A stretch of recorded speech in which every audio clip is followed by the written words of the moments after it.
Hello. Thank you for welcoming us to the stage. I know that Ron is a common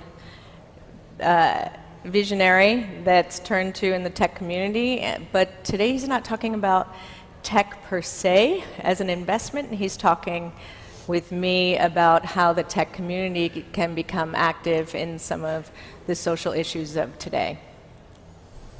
And funny enough, Laurene and I have been prepping for today, and I called an audible this morning because when I got up and I was watching the TV, it said the U.S. Congress today is talking about tax reform. And I had an epiphany that said to myself, why is the U.S. Congress talking about tax reform when we have DREAM Act kids and we need the DREAM Act passed?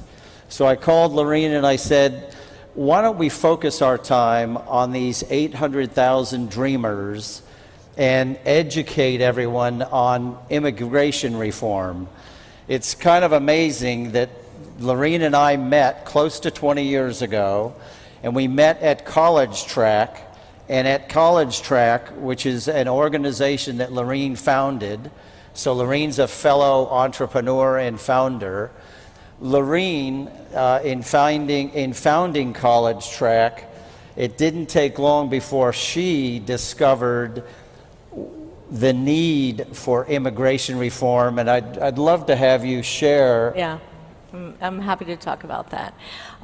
So as Ron mentioned, 20 years ago, I started an organization called College Track, and I started it because I had visited a local high school on the peninsula, and I thought that I was going to speak just once to a group of seniors in high school about college and the college admission process and what to expect. And I got to the school and started talking to the kids, and I quickly found out that what I was asked to speak to them about was actually not relevant to them, because as much as they had the notion of attending college, the vast majority of them, 33 out of 35 of them, hadn't taken the requisite courses to even apply to a four-year college. And this is because they went to a high school that at the time had one guidance counselor for 1,800 students, and not one of them had received any guidance on what classes that they needed to take. And most of them were first-generation Americans, and they were all going to be first-generation college-bound students, so they didn't have the advice and knowledge in their home or in their community by and large. At the time, I was running a different company that I eventually ended up selling, and started an organization to see if I could change the trajectory of students like them right in my local community, and that was 20 years ago. 4 years after I started College Track, I started the organization with incoming freshmen. So 4 years later, as they were applying and getting ready to go to college, there was a significant group of students who found out that they didn't have Social Security numbers. And they didn't know the status of their documentation. Some of them didn't realize that they weren't born in the United States. It had actually never come up in their family conversations. Some of them understood it, but didn't know that it meant that they were undocumented, they had no legal status in the country, and they had absolutely no access to state or federal funding for their education. These were all extremely bright and motivated students with lots of potential, and it felt to me that it was an obvious glitch in the system, that these students had been educated in the United States, they were brought here as children, and we should see what we could do to fix what seemed to be kind of a strange, overlooked loophole in immigration law. This was in 2001. So I've been working on this issue for 16 years. The first thing we did was to gather signatures in the Bay Area and presented a petition to Anna Eshoo and John Corzine, who was in the Senate at the time, and Anna brought it on the floor of the House, and John Corzine brought on the floor of the Senate the first DREAM Act. and this was towards the end of 2001, over the Who was subsequent... president? Is that Bush? Yeah, and he was actually supportive of immigration reform, which he actually tried to enact, and he didn't pass immigration reform in 2006-07, and that was not because of a Republican president. That was because of a lot of the Democrats in Congress and Senate at the time. This has been an issue that has been a political football passed back and forth. These are kids and families who have no political power, obviously.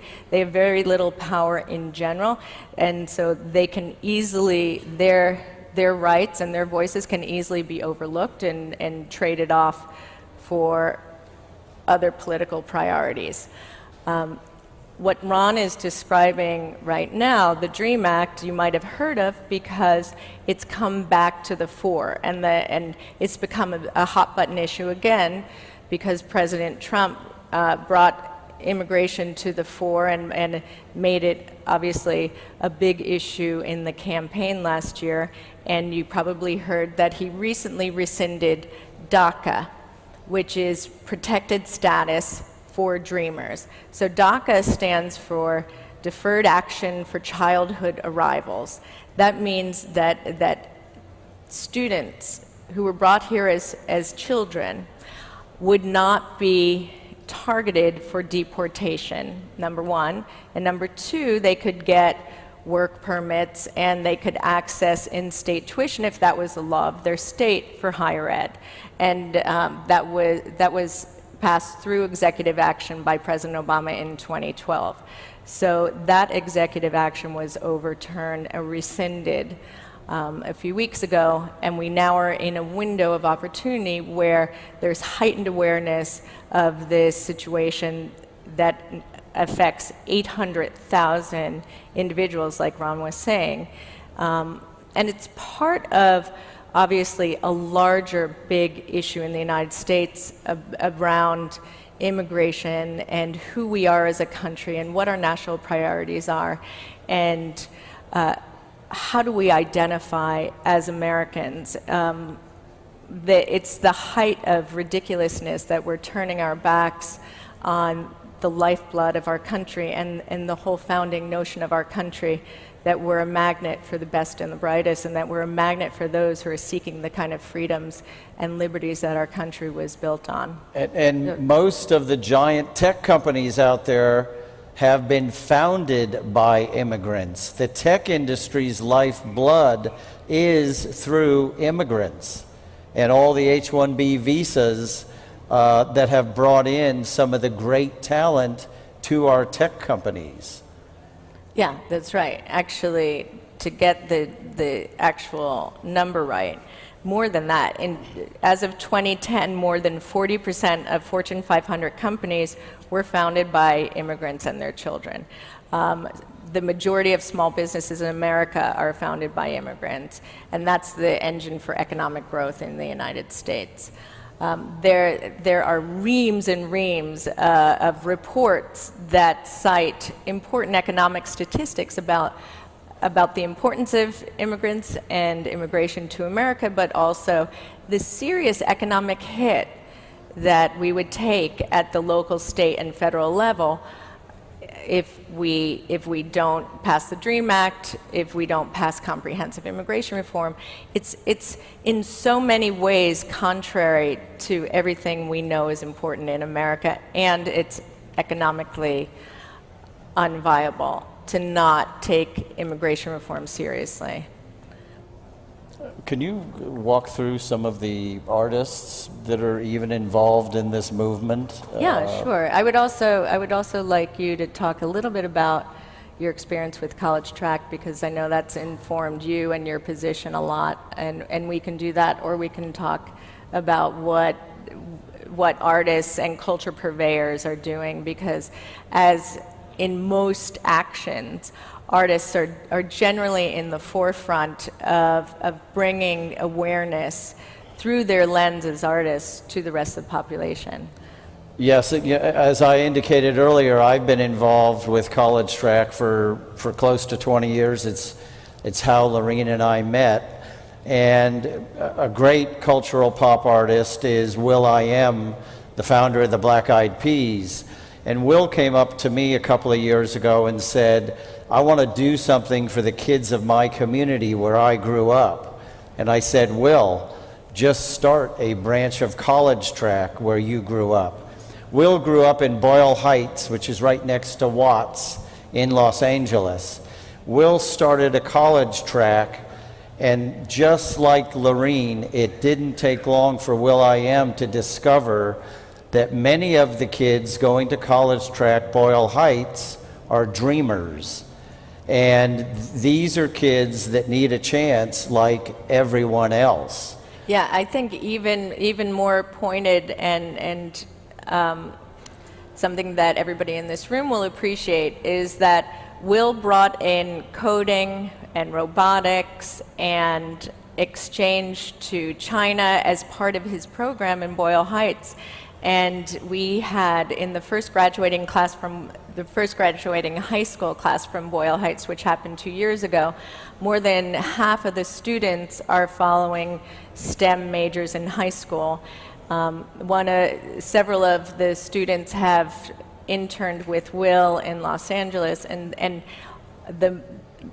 we have the highest percentage of dreamers in Boyle Heights than we do of any of our college track centers. We have 9 college track centers, and that one is particularly painful, knowing that obviously the future of our country is dependent on STEM majors, and having students who are not only first in their families to graduate high school, first in their families to go to college, but also going to be engineers and coders and not have any opportunity is particularly painful. But how about, do you want to go to the first slide that we have? Yeah, let's do that. Can we bring up the first slide, please? So this is an example of some artwork that and some expressions that artists have done. I think it is. I see. Oh no. Oh. We see it here. So what you're going to see is an action by the artist JR. If you know him, he's a visual artist. And he had the brainchild of using the wall as a piece of art. He does all of his work and all of his artwork on walls. He thinks about walls a lot. He usually has giant portraits of individuals, and people paste their portraits up walls. And he wants people to think differently about walls and what the purpose of them is. And because the wall has been such a theme in the United States for the last 18 months, he went down to the Tecate, Mexico, California border, and he had this vision of the wall looking like a playpen or a crib. And so he visited, you could see behind the image of the child, there's some housing there, and he visited that community, and he met this little boy, and he took his photo, and then he built this 70-foot structure, and it's obviously looking over into California from Tecate, Mexico. This image has been seen over 1 billion times in the last 2 weeks when he first erected it, and it just shows you the power that art and visuals can have in changing the way that people are thinking about things.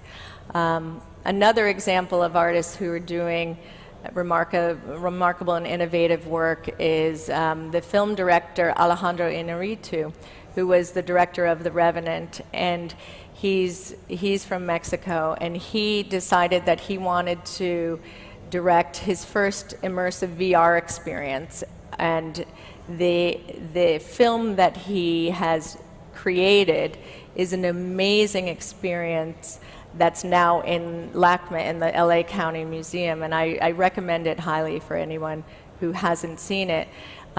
It takes you into a border crossing with a group of people, and you experience all the fear and tension that the people who are in your group have experienced. Those are real people who you then meet after the VR experience in another room. He has video profiles of them, and it's incredibly impactful and moving. Another artist we've worked with is Davis Guggenheim, who's done a number of short documentaries. One is called The Dream Is Now, that we did with him in 2013, to talk about the passage of the DREAM Act, to talk about what it's like to actually be a dreamer, to put a face on the more than 2 million dreamers who are in this country who are easily objectified and subjected to some stereotypes, and to take that down, that objectification, is really, really important, because we have to really ask ourselves, what are we talking about? Why are we not feeling this as the priority and as actually the threat to the American notion, the American idea, the American identity that it truly is? And so what we want to do now is transition and get you involved in helping the dreamers. I'd like everyone in this room, just for a few seconds, imagine you are a dreamer.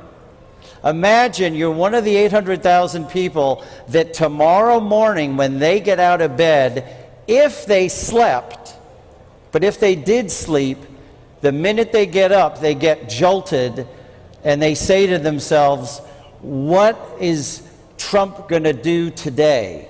Because starting 2 weeks ago, Jeff Sessions said they were all going to get deported. For the last 2 weeks, we have watched Trump flip-flop on this issue. These are human beings. What is going on? Let's us get involved. These kids need us right now. Right now, they're pawns of the Trump administration. He chose to kick the can to Congress. Congress has the DREAM Act. Let's put up the second slide, please. Here's the action that we need to take. Everyone, please, pull out your iPhone. 800,000 dreamers are depending on you. Please, everyone, pull up your iPhone, please, or your Android, Samsung, whatever it is. It's high technology, and immigrants made them. Okay, what we want you to... Thank you. Yeah, thank you. Right, Ron. We're going to get something done right now. Everyone, hold up your iPhone, please. Jump on the keyboard and type in, please. Type in www.emersoncollective.com/dreams. Thank you, because I see here everyone doing this. And if you haven't picked up your phone yet, imagine you're a dreamer. The dreamers need us right now. Okay, has everyone got that typed in? So when you go on the Dreamers page, there's a tool, there's a tool where you can put in, well, Ron, why don't you walk people through, because you actually... Yeah, when you get to that website, if we can get the camera to focus on this piece of paper, when you get to the website, you're going to see a visual, and then you're going to see Take Action. First, you click on the link to call your congressman. This is going to link you to Kevin McCarthy. He's the House leader. He's a congressman in Bakersfield. He is the one that controls the docket on when the DREAM Act goes to Congress. He's very important. When you click on this link, you fill in your phone number, your email, you click, and you will be connected to Kevin McCarthy's office. On the screen there is the script for you, and you just basically say, Kevin McCarthy, please, I'm calling on behalf of the Dreamers, put the DREAM Act on the docket and get it passed ASAP so these people, our neighbors, do not live in torture. That's the first action item. Do that tomorrow morning. The congressional offices are closed right now. Yes. Secondly, this popped you to a DACA renewal fund, which is the second action. If we could go back to the previous slide, I could talk you through that.